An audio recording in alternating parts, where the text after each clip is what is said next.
Hello শিক্ষার্থীরা, আশা করি তোমরা ভালো আছো। আজকে তোমাদের জন্য হ্যাক্সা অনলাইন কলেজের পক্ষ থেকে নতুন একটি হিসাব বিজ্ঞান অ্যাডমিশন পার্ট 6 নিয়ে আসলাম, অর্থাৎ নতুন ভিডিও।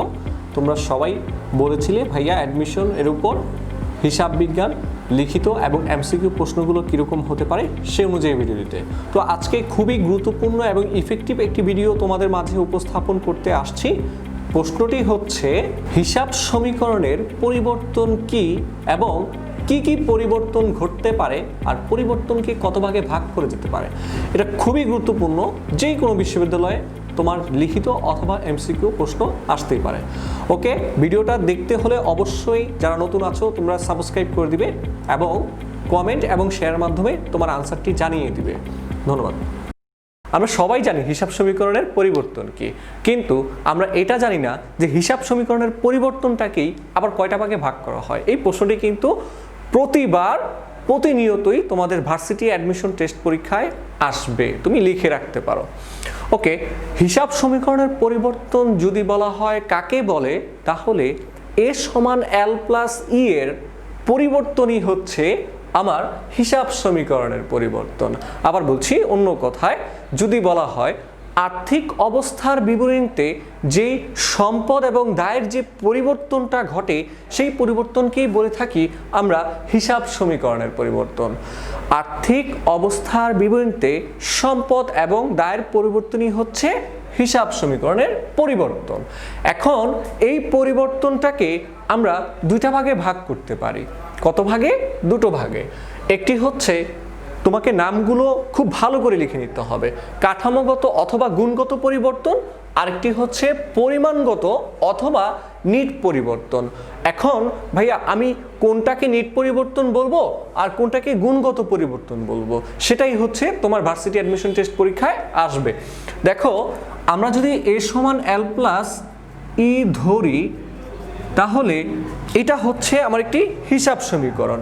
এখন এইখানের যেই কোনো উপাদানের, ধরো মালিকানা সত্ত্ব কমে গিয়েছে, দায় বেড়ে গিয়েছে, অথবা সম্পদ কমে গিয়েছে অথবা বেড়ে গিয়েছে, এই যে কমা বাড়া হ্রাস বৃদ্ধি ঘটা এই উপাদানের, সেটাই হচ্ছে কিন্তু আমার পরিবর্তন। তাহলে কোনটাকে আমরা কাঠামোগত বলবো আর কোনটাকে আমরা পরিমাণগত বলবো? খুব শর্ট টেকনিক দিচ্ছি একটি, পরে আমি সংজ্ঞা বলছি, সমস্যা নেই। শুধুমাত্র যদি ভালোভাবে শিখতে হবে কিন্তু। দেখো, আমি এখানে লিখিয়ে দিয়েছি এ সমান এল প্লাস ই এর যে কোনো এক পাশে পরিবর্তন ঘটে। যদি শুধুমাত্র সমানের এই পাশে পরিবর্তন অথবা শুধুমাত্র সমানের এই পাশের পরিবর্তন ঘটে, তখনই তাকে আমরা বলে থাকি কাঠামোগত অথবা গুণগত পরিবর্তন। আবার বলছি, এ সমান এল প্লাস ই এর যে কোনো এক পাশ, এই যে পাশ কোনটা, এ হচ্ছে একটা পাশ আর সমানের এই পাশে এল প্লাস ই, এটা হচ্ছে কিন্তু একটা পাশ। যেই কোনো এক পাশের যদি পরিবর্তন ঘটে, তখনই তাকে আমরা বলবো কাঠামোগত অথবা গুণগত পরিবর্তন। আর যদি দুই দিকেই পরিবর্তন ঘটে, ধরো এইখানেও পরিবর্তন ঘটলো, এইখানেও পরিবর্তন ঘটলো, তখন সেটা হচ্ছে আমার পরিমাণগত অথবা নিট পরিবর্তন। আমরা এক্সাম্পলের মাধ্যমে দেখিয়ে দিব, কোনো সমস্যা নেই। তো এক্সাম্পলের মাধ্যমে যদি দেখাই, তাহলে আমরা এইভাবে বলতে পারি, ধরো এইখানে আমি কতগুলো এক্সাম্পল দিয়েছি, আমরা যদি এক্সাম্পলের দিকে তাকাই তাহলে আমরা বুঝতে পারবো আরো ভালোভাবে। তো দেখো, প্রথম এক্সাম্পলটি হচ্ছে এই যে এইভাবে যে আমি 4টি এক্সাম্পল দিয়েছি, 4টি এন্ট্রি দিয়েছি, এইভাবে কিন্তু প্রশ্ন আসতে পারে। ভালো কথা বলে দিই, 4টি প্রশ্ন দিয়ে ওরা বলতে পারে কোনটি কোন ধরনের পরিবর্তন, লিখিত প্রশ্ন যদি ভার্সিটি অ্যাডমিশন টেস্টে আসে। ঠিক আছে, তো এইভাবে দেখো, বাকিতে বিজ্ঞাপন দেওয়া হলো। বাকিতে বিজ্ঞাপন দেয়া হলে জাবেদা কি হয়? বিজ্ঞাপন হিসাব ডেবিট আর হচ্ছে নগদ প্রদেয় হিসাব ক্রেডিট, ঠিক না? তো বাকিতে বিজ্ঞাপন দিলাম, জাবেদা হবে আমার বিজ্ঞাপন হিসাব ডেবিট আর হচ্ছে প্রদেয় হিসাব ক্রেডিট। তো বিজ্ঞাপন যেহেতু একটা খরচ, সেহেতু আমার কোথা থেকে বাদ দিতে হবে? এইখান থেকে, এই ই থেকে যত খরচ এবং আয় আছে সবগুলো কিন্তু মালিকানা সত্ত্বের সাথে কাজ করতে হয়। খরচ হলে বিয়োগ করতে হয়, সেটি আমরা জানি। তো এই 7,000 টাকা আমরা কি করব, ই থেকে বিয়োগ করব। আর হচ্ছে যে পদেয় হিসাব ক্রেডিট, তো ক্রেডিট পাস এল বৃদ্ধি পাবে, তো 7,000 টাকা কিন্তু এই পাশে আবার বৃদ্ধি হলো। দেখো ভালো করে খেয়াল করো, আমার পরিবর্তনটা যা শুধুমাত্র একটি পাশের হয়েছে। কোন পাশ? শুধুমাত্র এর বিপরীত পাশ, যেই কোনো এক পাশ, ঠিক আছে।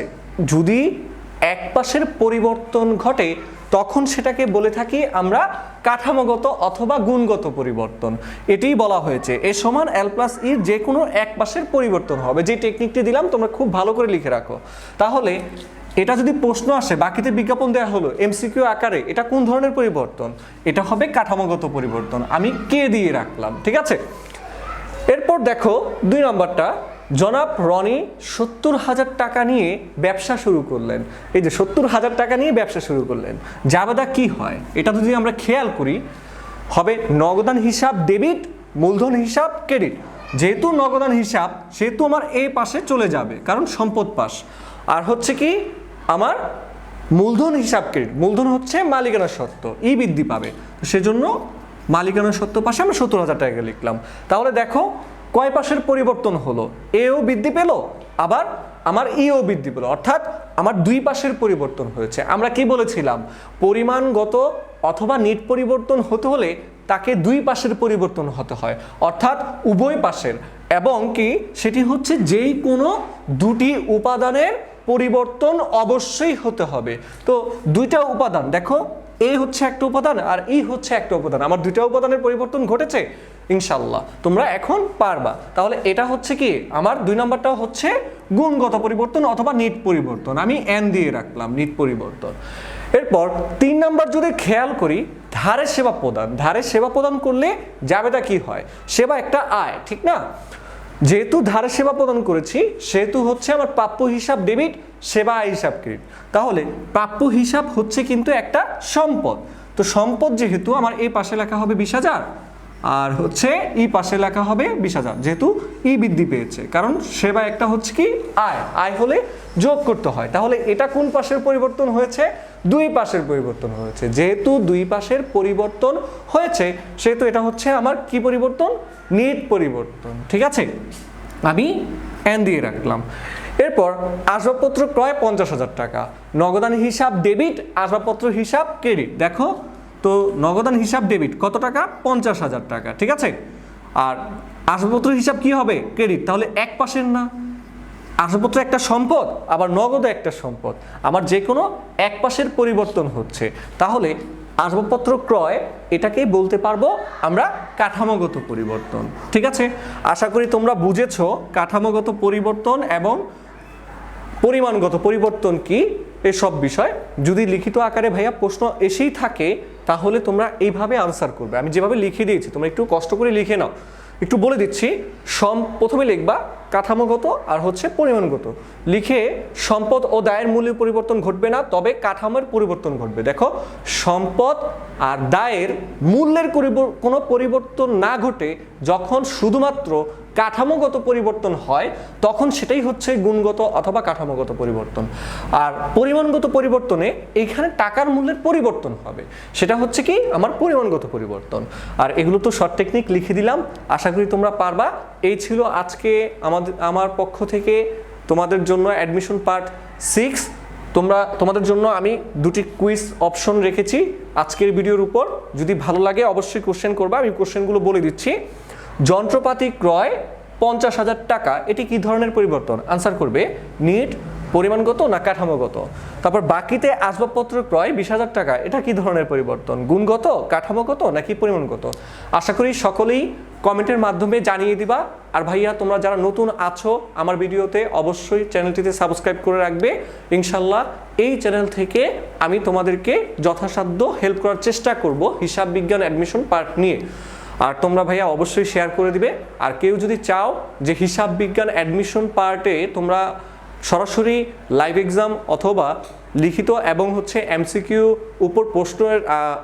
প্রশ্নের উপর তোমরা মানে একটি পরীক্ষা দিতে চাও, তাহলে হচ্ছে আমাদের ফেসবুক পেজের লিঙ্ক দেওয়া আছে, তোমরা সেটিতে জয়েন করে পরীক্ষা এবং এমসিকিউ লিখিত এগুলো দিতে পারো। ওকে, ধন্যবাদ।